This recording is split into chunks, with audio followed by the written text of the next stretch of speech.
Hello दोस्तों, तो एक बार फिर मैं आप लोगों के लिए साइकोलॉजी के 20 क्वेश्चन लेकर आ गया हूँ जो आपको स्क्रीन पे दिखाया गया किसी भी एग्जाम में आने की पॉसिबिलिटी मैक्सिमम रहेगी। तो इस तरह से आइए देखते हैं सबसे पहला क्वेश्चन क्या हो सकता है। पहला क्वेश्चन है दोस्तों, headquarter of the APA are located in. जो एपीए का हेडक्वार्टर है वो कहाँ स्थित है। तो एपीए के बारे में और भी कुछ जानकारी मैं बता देना चाहता हूँ दोस्तों कि एपीए के जो फर्स्ट फाउंडर थे वो जी स्टैनली हॉल थे और वर्तमान में इसके 12,10,000 से अधिक मेंबर हैं जो कि यूएसए में स्थित है। और इसकी स्थापना हुई थी दोस्तों जुलाई 1892 में 1892 में ईस्वी में हुई थी एपीए की स्थापना। एपीए का फुल फॉर्म होता है दोस्तों अमेरिकन साइकोलॉजिकल एसोसिएशन।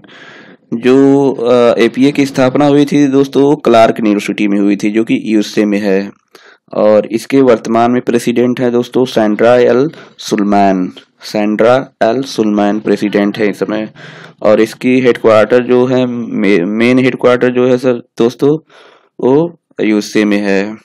तो आइए देखते हैं जो हेडक्वार्टर एपीए है ये मैरीलैंड में है, हिट्सविले में। सेकंड क्वेश्चन है दोस्तों, एबनॉर्मल साइकोलॉजी एबनॉर्मल साइकोलॉजी क्या है। तो दोस्तों एबनॉर्मल साइकोलॉजी है the scientific study of psychological disorder. Psychological disorder का जो होता है साइंटिफिक स्टडी हो उसे ही एबनॉर्मल साइकोलॉजी कहते हैं। तो एबनॉर्मल साइकोलॉजी दोस्तों साइकोलॉजी का एक ब्रांच है जिसमें अनयूजुअल पैटर्न ऑफ बिहेवियर, व्यवहार का अनयूजुअल पैटर्न जो होता है, इमोशन एंड थॉट, इसके बारे में स्टडी की जाती है। थर्ड क्वेश्चन है दोस्तों, the field of abnormal psychology is sometime called.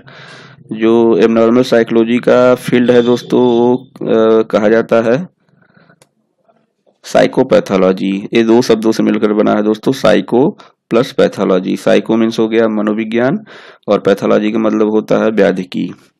तो साइकोपैथोलॉजी दोनों से मिलकर बना हुआ है सर दोस्तों साइकोपैथोलॉजी और एबनॉर्मल साइकोलॉजी के इसे समटाइम के लिए बुलाया जाता है। फोर्थ क्वेश्चन है दोस्तों, a kind of case study that describe the behaviour and thought pattern of one person is. एक प्रकार का कौन सा ऐसा स्टडी है दोस्तों जिसमें बिहेवियर और थॉट पैटर्न को किसी व्यक्ति का अध्ययन की जाती है, उसको क्या कहते हैं। तो आइडियोग्राफी स्टडी। दो प्रकार की स्टडी होती है दोस्तों, आइडियोग्राफी और नोमोथेटिक स्टडी। तो जो आइडियोग्राफी स्टडी होती है दोस्तों उसमें यूनिकनेस होती है, इंडिविजुअलिटी होती है और क्वालिटेटिव होती है, सब्जेक्टिव होती है। वहीं अगर नोमोथेटिक की बात करें तो ये लॉ पे डिपेंड होती है, इसमें जनरलाइजेशन किया जा सकता है, एक क्वांटिटेटिव बेस्ड होता है, इसमें ऑब्जेक्टिविटी होती है। तो इस क्वेश्चन को अगर ध्यान से देखें तो इसमें किसी बिहेवियर और थॉट पैटर्न का अध्ययन किया जाता है किसी व्यक्ति के, तो आइडियोग्राफी स्टडी हुआ है। इसी तरह से नोमोथेटिक भी है। तो आइए देखते हैं नोमोथेटिक पे क्वेश्चन है अगला, name the study which examine and behaviour and thought pattern common to many people who suffer the same disorder. ऐसा कौन सा स्टडी है दोस्तों जो सेम डिसऑर्डर जिसमें होती हैं और उसके व्यवहार और थॉट दोनों को एग्जामिन किया जाता है। तो ये नोमोथेटिक स्टडी होता है। नोमोथेटिक स्टडी इस तरह के होते हैं। Question 6. Theories of abnormal psychology describe mental illness, suggest their possible causes, and purpose certain method of treating them. ऐसा कौन सा थ्योरी है दोस्तों जिसमें मेंटल इलनेस सजेस्ट दियर पॉसिबल कॉज उनका और सर्टेन मेथड जो के द्वारा उनका ट्रीट किया जाता है। तो बायोफिजिकल पहला है, दूसरा है इंट्राफिजिक, दूसरा है एग्जिस्टेंशियल और चौथा है बिहेवियरल।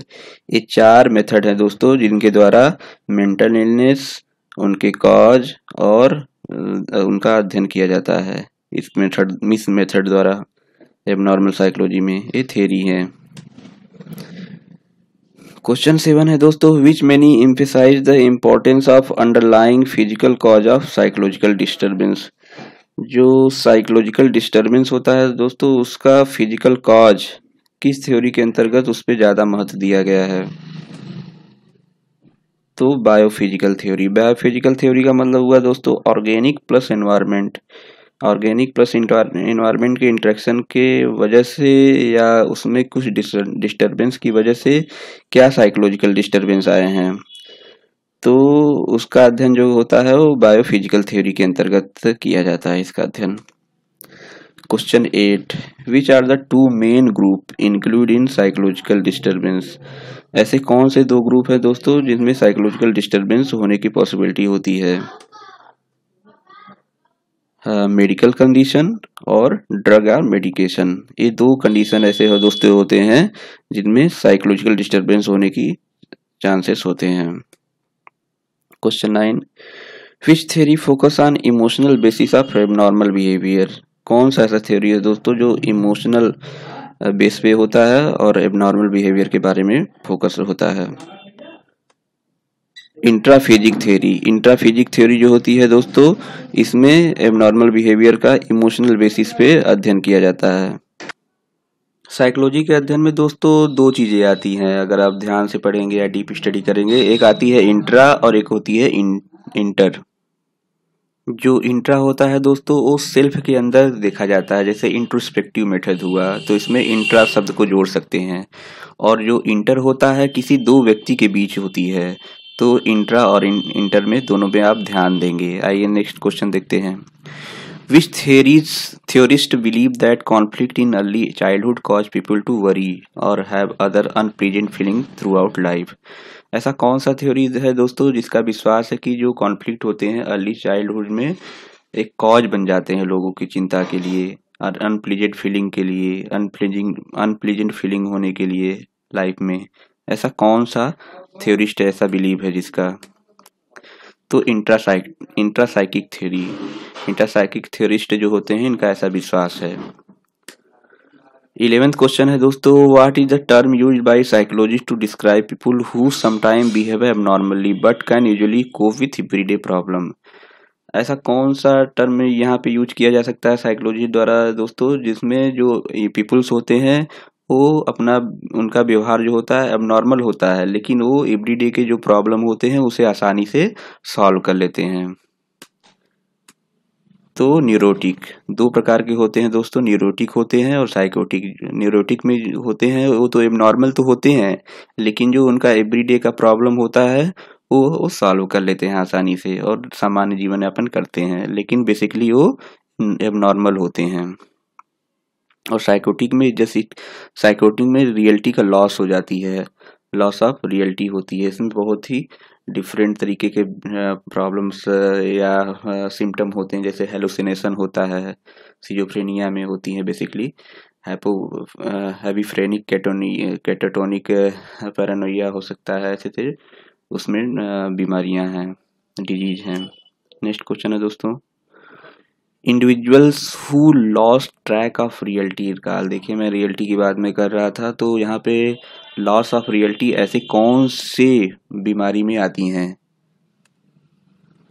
तो साइकोटिक जो दूसरा अप्रोच एक तरह से कर सकते हैं, न्यूरोटिक और साइकोटिक। तो साइकोटिक में लैक ऑफ रियलिटी होती है। 13 क्वेश्चन है दोस्तों, some psychotic believe in very unrealistic ideas are called. जो कुछ साइकोटिक बिलीव्स होते हैं अनरियलिस्टिक आइडियाज के बारे में, उसको क्या कहते हैं? डिल्यूजन। डिल्यूजन में क्या होता है दोस्तों कि कोई हमारे पास सब्जेक्ट या ऑब्जेक्ट होती हैं उसके बारे में हम अनरियलिस्टिक आइडियाज क्रिएट कर लेते हैं, ऐसा साइकोटिक का बिलीव है ऐसा। और 14 क्वेश्चन है दोस्तों, psychotic think perception such a hearing voices या seeing visions are real called. ऐसा कौन सा दोस्तों हमारे साइकोटिक जो पेशेंट होते हैं उसमें परसेप्शन जो होता है वो हियरिंग वॉइस का, सीइंग या विजन का न होते हुए भी, कोई सब्जेक्ट या ऑब्जेक्ट न होते हुए भी उनको ऐसा महसूस होता है कि मैंने कुछ इस तरह की आवाज़ें सुनी और किसी को देखा मैंने, तो इसको क्या कहते हैं? तो हेलुसिनेशन होता है। और डिल्यूजन में ये दोनों अपोजिट शब्द हैं, हेलुसिनेशन और डिल्यूजन। डिल्यूजन में क्या होता है कि हम सांप को रस्सी समझ लेते हैं लेकिन हेलुसिनेशन में क्या दोस्तों, कोई ऑब्जेक्ट या सब्जेक्ट होता नहीं, इसके अलावा भी हम उसके बारे में कुछ निगेटिव या पॉजिटिव किसी तरह का सोच सकते हैं।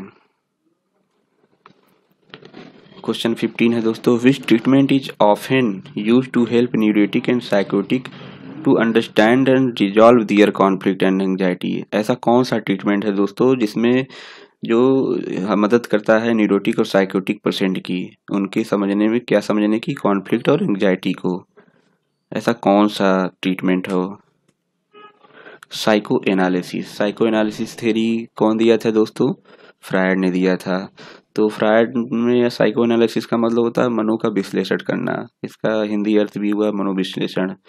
तो जिसके द्वारा कॉन्फ्लिक्ट और एंग्जाइटी के बारे में समझकर और उसको रिजॉल्व करके न्यूरोटिक और साइकोटिक पेशेंट को ट्रीट किया जाता है। तो एंग्जाइटी के बारे में दोस्तों फ्रायड ने 3 तरह के एंग्जाइटी बताए थे। आप कमेंट बॉक्स में बता सकते हैं, जैसे रियल एंग्जाइटी था, न्यूरोटिक एंग्जाइटी था, तो ऐसे तीसरा भी एक एंग्जाइटी है। तो आप हमें ज़रूर कमेंट बॉक्स में बताएंगे। और वैसे ही कॉन्फ्लिक्ट के बारे में मिलर एंड डोलार्ड ने बताया था, 4 प्रकार के कॉन्फ्लिक्ट बताए थे, उसको भी कमेंट बॉक्स में ज़रूर बताएंगे।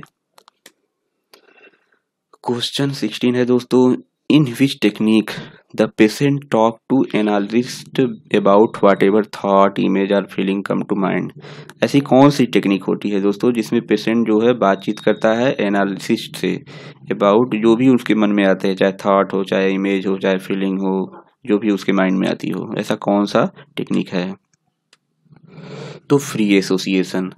फ्री एसोसिएशन में क्या होता है दोस्तों, एनालिसिस्ट के पास पेशेंट जाता है, उसे एक शांत वातावरण वाले कमरे में बैठा दिया जाता है या लिटा दिया जाता है, फिर उससे रेपो इस्टेब्लिश किया जाता है। रेपो इस्टेब्लिश का उद्देश्य होता है दोस्तों कि उसके साथ ऐसा ट्रस्ट बिल्डअप कर लिया जाता है कि वो अपनी सभी बातें आने वाली, चाहे मन में थॉट हो, चाहे इमेज हो, फीलिंग हो, सब कुछ फ्रिक्वेंटली बताता जाए और उसे जो साइको एनालिसिस्ट होता है उसे नोट डाउन करता जाता है और उसके पीछे कारणों को जानकर उसकी कॉन्फ्लिक्ट और एंग्जाइटी को सॉल्व करने का प्रयास करता है। तो साइको एनालिसिस में फ्री एसोसिएशन को इसे कहते हैं। Question 17, which theory of abnormal behavior stresses the importance of current experience and the person view of himself or herself। ऐसी कौन सी थ्योरी है दोस्तों एबनॉर्मल बिहेवियर का जिसमें करेंट एक्सपीरियंस और पर्सन व्यू को इम्पोर्टेंस दिया जाता है? क्या क्या दिया इम्पोर्टेंस दी जाती है? करेंट एक्सपीरियंस को, उसके मतलब करेंट फीलिंग को, और व्यक्ति के व्यू को, दृष्टि को, पर्सपेक्टिव को उस इम्पोर्टेंस दिया जाता है नॉर्मल बिहेवियर में। ऐसा कौन सा थ्योरी है? तो एग्जिस्टेंशियल थ्योरी। एग्जिस्टेंशियल थ्योरी दोस्तों 4 संप्रदायों में से एक लास्ट संप्रदाय है। संप्रदाय का मतलब होता है कम्युनिटी, या कह सकते हैं स्टेप्स कह सकते हैं, या हिस्ट्री ऑफ साइकोलॉजी पढ़ेंगे तो आपको सबसे पहला मिलेगा बिहेवियरिस्ट मिलेगा दोस्तों, फिर साइको एनालिसिस मिलेगा, फिर ह्यूमनिस्टिक मिलेगा, फिर एग्जिस्टेंशियल मिलेगा। तो ये चौथा बहुत ज़्यादा पॉपुलर रहा है। तो एग्जिस्टेंशियल थ्योरी में ही करेंट एक्सपीरियंस को और व्यक्ति के व्यू को, पर्सपेक्टिव को महत्व देकर उसके एबनॉर्मल बिहेवियर को समझा जाता है। Question 18, Which theory of abnormal psychology emphasizes the effect of learning on behavior। ऐसा कौन सा थ्योरी है दोस्तों जो एबनॉर्मल साइकोलॉजी में जो लर्निंग और बिहेवियर के प्रभाव को महत्व देता है? ऐसा कौन सा थ्योरी है एबनॉर्मल साइकोलॉजी में जो कि लर्निंग और बिहेवियर के प्रभाव को महत्व देता है? Behavioural theory. बिहेवियरल थ्योरी जो होता है दोस्तों, जैसे पावलोव का क्लासिकल कंडीशनिंग हुआ, स्किनर का नैमित्तिक अनुबंधन सिद्धांत हुआ, और हल का थ्योरी हुआ, तो ये भी जितने भी लर्निंग थ्योरी हैं वो एबनॉर्मल साइकोलॉजी में इफेक्ट ऑफ लर्निंग बिहेवियर को ज़्यादा फोकस करते हैं। क्वेश्चन 19 है दोस्तों, behaviourist use a learning process to change abnormal behaviour card. जो बिहेवियरिस्ट होते हैं दोस्तों वो लर्निंग प्रोसेस का यूज करके एबनॉर्मल बिहेवियर को चेंज करने का प्रयास करते हैं। तो इसको क्या कहते हैं? कंडीशनिंग। कंडीशनिंग थ्योरी किसने दी थी दोस्तों? आप कमेंट बॉक्स में बता सकते हैं, या मैक्सिमम लोगों को पता भी होगा कि आईपी पावलोव ने दिया था, जो रशियन फिजियोलॉजिस्ट थे और उनको 1905 में नोबेल प्राइज भी मिला था। जो कि स्लाइवा डॉग पे उनका स्टडी था, स्लाइवा पे।